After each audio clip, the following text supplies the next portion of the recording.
काही गोष्टी फक्त असायलाच चांगल्या वाटतात, जसं की संडे. तर उद्या आहे संडे, सगळेजणांचं असंच चालू असते की उद्या संडे आहे, मग हे करू मग ते करू. पण ॲक्च्युअल जी स्त्री असली गृहिणी तिच्यासाठी संडे हा फक्त कामांसाठी असतो.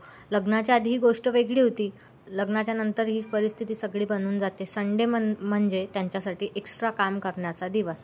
तर आता हे प्रत्येकाच्या बाबतीत होते असं नाही, काही जणांना ही गोष्ट अपवाद पण आहे, त्यांना संडे म्हणजे फुल संडे असतो. एक्स्ट्राची कामे करून जवळजवळ 3 वाजले होते आणि आता सोबतच स्वयंपाक पण बाकी होतं. मग आता जेवणामध्ये काय बनवायचं असं विचार करून शेवटी मी खिचडीच बनवली.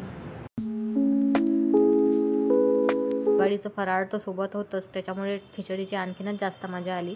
कामे वगैरे आवरून झाली होती आणि बाहेर जायचं होतं. तर बाहेर आम्हाला तुळशीच्या लग्नासाठी सामान आणायचं होतं, त्याच्यासाठी जायचं होतं. तर बाहेर तर असा पाऊस चालू होता, तर वेट करणं चालू होतं कधी पाऊस थांबेल आणि कधी जाऊ. तर फायनली पाऊस थांबला आणि त्यानंतर आम्ही बाहेर गेलो. डीमार्टमध्ये बघूच शकता किती गर्दी होती. तर डीमार्टमध्ये नाही म्हणता बऱ्याचशा गोष्टी घेतल्या गेल्या, त्या घेतल्या आणि घरी आलो. आल्यावर या दोघींची इथे तयारी तर झाली होती, ऑलमोस्ट थोडंच बाकी होतं. तर रांगोळी वगैरे माझ्यासाठी ठेवली होती काढायची, तर ती आल्याबरोबर मी रांगोळी वगैरे काढून घेतली आणि त्यानंतर पूजा करून घेतली तुळशीची. काकू सांगतात तसं केलं, काही गोष्टी त्यांच्या काही गोष्टी माझ्या, असं करून आम्ही मस्त सजावट वगैरे करून घेतली. तर आपल्या इकडं तर मी काही पाहिलं नाही असं शालिग्रामसोबत ते फेरे वगैरे करून देतात तुळशीचे. तर इथे काकू सांगत होती तसं मी केलं. शालिग्राम भगवानसोबत तुळशीचे असे 7 फेरे मारून घेतले, त्या सांगतात तसं. त्यानंतर हे माझ्याजवळ नव्हतं, तर बाजूच्या आजींनी त्यांचा नवीनच होता तो देव, तर त्यांनी मला दिला आता लग्न लावायपुरता. तर अशा वगैरे फेऱ्या मारून घेतल्या.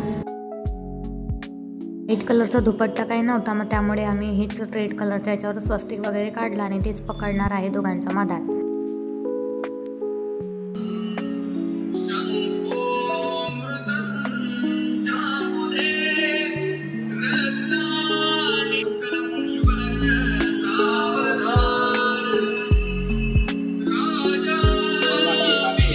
एक बाकी आहे.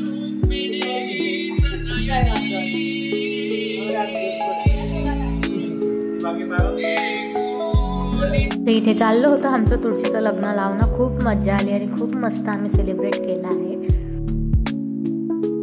तुळशीचं लग्न तर खूप मस्त लावून झालं आमचं. आता बारी होती ती सगळ्यात महत्त्वाच्या कामाची, ती म्हणजे स्वयंपाक करायची. तर एवढ्या साऱ्या गोष्टी अशा केल्यावर, मस्त मजा केल्यावर स्वयंपाक करायचा खूप कंटाळा येतो, पण काय करणार, आता करायचा तर होताच. तर जेवणामध्ये मस्त आलूची भाजी होती सुकी आणि पुऱ्या केल्या होत्या.